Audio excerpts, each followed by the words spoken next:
¿Cómo creéis y cómo estáis viendo que está cambiando los perfiles de los usuarios de los aeropuertos? ¿Qué está cambiando? Porque además, aparte de tecnología, creo que también estamos viendo diferentes cambios de consumo, ¿no? Es decir, de hecho, se veía ya cada vez más que el tipo, por ejemplo, de turista que llegaba a España, ¿no? Que es un poco vuestro mayor punto de operación, incluso el gasto de tickets, se hablaba después de este verano, ¿no? Que quizás había bajado más el turista que antes salía alegremente a gastar, ahora, pues de alguna forma se quedaba comiendo en el hotel, ¿no? Es decir, cosas que ha sorprendido con los datos del último verano en España de hostelería. ¿Cómo veis esos cambios y cómo estáis visualizando los perfiles de expectativas en los usuarios de aeropuertos?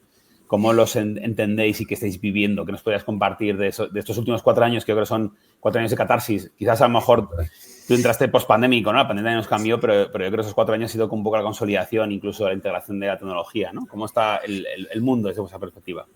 No, total. Pues básicamente al final lo que, como decíamos al principio, es el dato. O sea, intentamos evitar que haya opinática y cuñadismo en todo esto, porque al final todo el mundo sabe cómo todo el mundo viaja y qué extranjero que hace, pero al final esto está basado en el dato, ¿no? Entonces, una de las partes más grande o más potente, que ya hablaremos del programa de voz de cliente, pero todo este dato que conseguimos recopilar, que perfilamos, o sea, al final construimos esos perfiles que tú estabas mencionando, lo que llamamos passenger personas, de una manera automática, basado en unos algoritmos con Machine Learning, en el que perfilamos y hacemos unos arquetipos que nos lo da el dato. El propio algoritmo nos da el perfilado. No los hacemos ni tipo buyer persona ni demás, pero sí que le incluimos todos esos atributos. Hacemos un soporte desde demográficos, además, vamos añadiéndole toda la parte de satisfacción y la de comportamiento económico, con lo cual estamos dando una visión más holística y más global, no simplemente de ese comportamiento a la hora de hacer compras,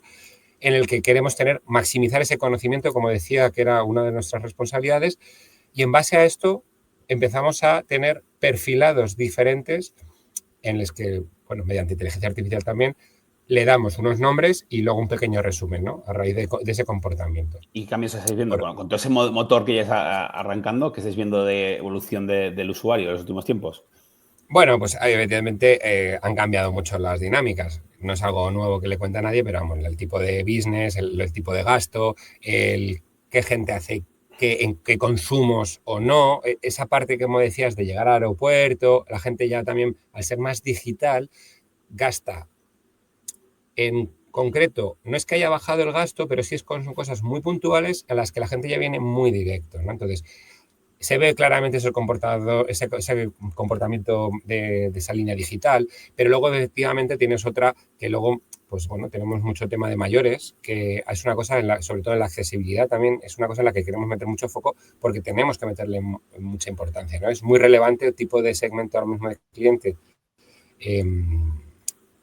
que facilitemos la accesibilidad. No necesariamente todo el mundo que piensa en invidentes, sillas de ruedas, no, hay un montón de otros temas que también tenemos que estar dando respuesta, ¿no? Entonces, perfilados, pues estamos construyendo muchos de cada aeropuerto. No es el típico señor, porque no hay uno. Al final, cada persona en determinados destinos, orígenes destino y tipo de viaje, se comporta de una manera distinta. Entonces, son muchos yo's en el que al final podemos estar moviéndonos, pero basándonos en el dato. 0 de opinática y 0 de creatividad desmesurada, ¿no?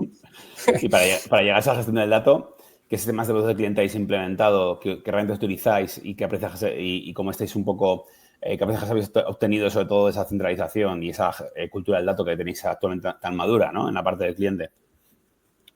Claro, pues en esto efectivamente, como decía al principio, nos hemos apoyado en la tecnología y esta voz de cliente la hemos orquestado con 2 plataformas, ¿no? Qualtrics para toda la parte más cuantitativa, encuestas, dato operativo, en la que hemos hecho una coctelera gigante de información y de datos de pues, más de 14 fuentes de datos, todos puestos, porque el reto realmente que es cómo conectas toda esa información, ¿no? Y luego otra un poco más desestructurada, que es la escucha social. Aunque tenemos cosas entre medias y con la plataforma de Sprinkle, que es la que estamos también gestionando mucho más todo el tema de redes sociales. Como al final, por ejemplo, tenemos redes sociales entre medias como la de Google My Business, que es una muy potente porque tiene tanto un rating como una voz, un comentario desestructurado, esta la tenemos vinculada porque la estamos convirtiendo a conectar con el resto de satisfacción de los clientes, que creemos que estamos sacando de ahí bastante información. Entonces, ¿qué conseguimos con esto? Bueno, ¿qué es en lo que estamos trabajando? Crear estos perfiles ya no solo de encuestas y de datos, sino cómo le damos un contexto más pues de qué nos dicen cada uno de esos clientes, o por lo menos ese tipo o arquetipo de cliente.